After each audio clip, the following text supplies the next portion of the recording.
Welcome to the Real News Network. I'm Sharmini Perez coming to you from Baltimore. Once the second largest U.S. gambling market, Atlantic City, well, it's seen better days. Its mayor is threatening to declare bankruptcy. To discuss this and what is happening to other cities in similar situations, I'm joined by Glen Ford. He's the executive editor and founder of the Black Agenda Report. So good to have you with us again, Glen. Well, thank you so much for the invitation.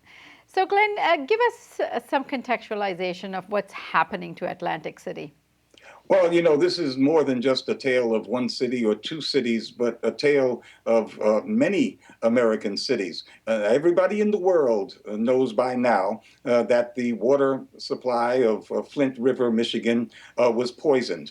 But the nature of the crime is not really discussed in full. And that's what we need to be talking about. The villain here was an emergency financial manager system, a dictatorship that was put in place by the governor over not just Flint, Michigan, but by all of the majority black or heavily black cities of Michigan.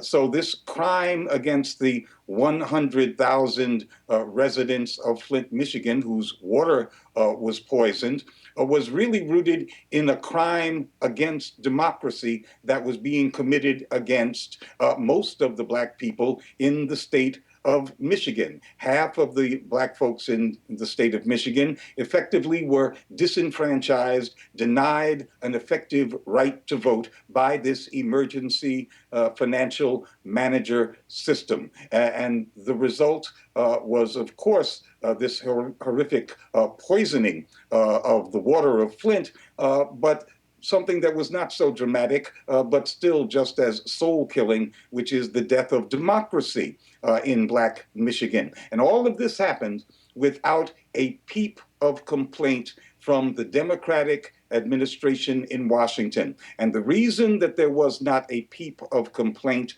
over the disenfranchisement of half of Black Michigan was because this is a bipartisan policy, not a Republican policy, but a Democratic and Republican policy to take the power of the vote, to dilute the power of the vote, and to give it basically to bankers and corporations. And the greatest impact of this creeping power of corporations over even local affairs, which has now become a juggernaut, the greatest impact has been on the local schools. And that's been the case in Michigan, where this same emergency financial manager system has been in place over the Detroit schools, has caused them to deteriorate in ways that makes Detroit look like a third world country. And much of that happened under a Democratic governor. So schools have been the real focus. And when we talk about that kind of incursion into the democratic sphere, New Jersey actually takes the cake.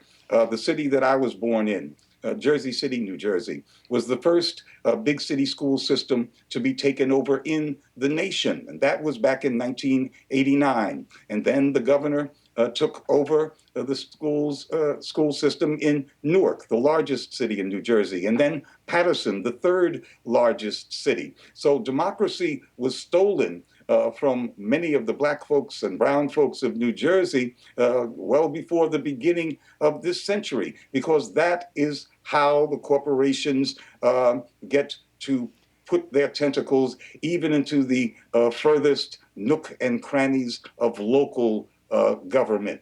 And now Atlantic City is facing a takeover by the governor of New Jersey.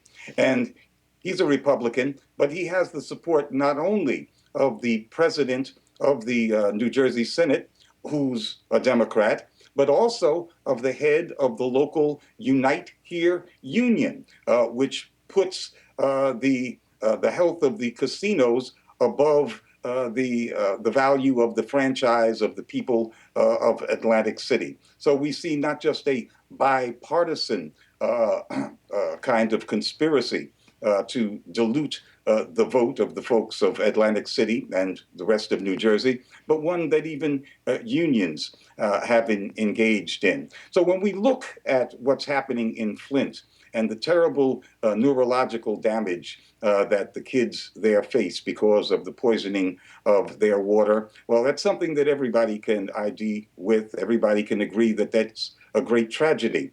But the same forces that poisoned the people of Flint, Michigan, are also stealing democracy, stealing the right of parents to have something to say about their kids' education all across the country. And we ought to be upset about that as well.